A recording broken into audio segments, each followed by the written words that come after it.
You're trying to do well in a class, and you get a bad grade. Okay, so you're in this little frame, you want to get a good grade, that isn't happening, you got a bad grade. Okay, what is it that's manifesting itself as the bad grade?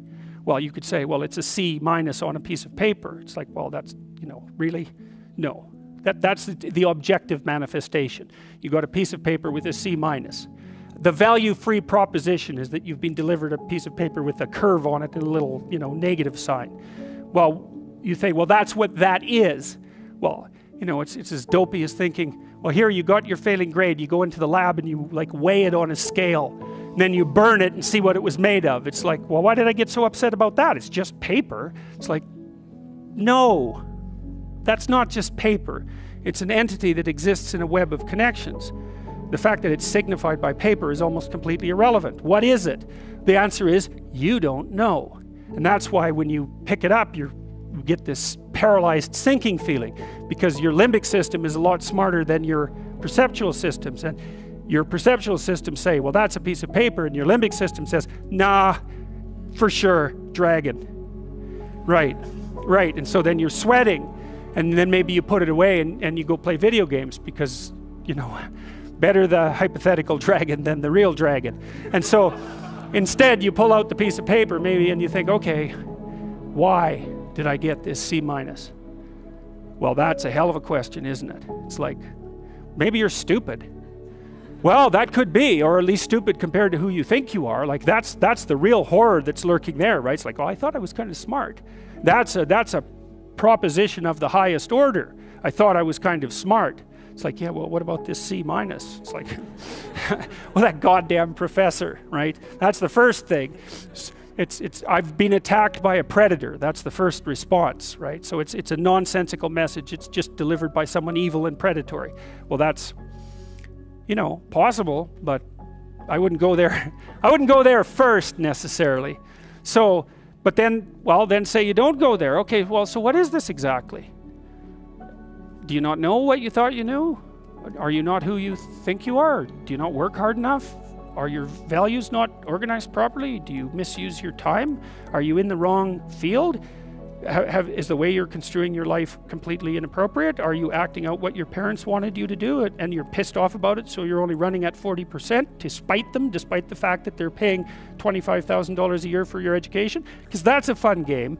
Yeah, I'll go do what you want me to do, but I'll fail.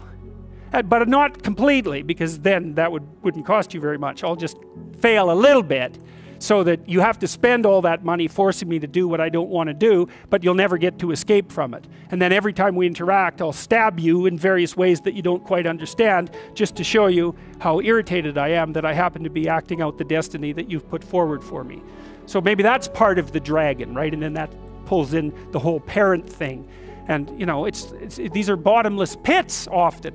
When you're in the world and something objects to you, something that matters objects to you, then in the entire unrealized world is in that thing that objects. It's all tangled up inside it. That's why it's the great dragon of chaos. It's everything that's outside of your conceptual structure. And what is that? It's everything that lurks outside of your walled city. And it's manifested itself like the snake in the garden. And the easiest thing to do is say, I'm not having anything to do with that. But the problem with that is, well, you get your C- and you don't do anything about it. Maybe you're a little bitter and more resentful, and your study habits get a little worse. So the next time you get like a D+, and then you collect a bunch of Fs, and then you stop going to school, and then you stop showering, right? Then you end up jumping off the bridge. And so that's how the dragon eats you when you don't pay attention to it. And so it's no bloody wonder that people avoid, you know.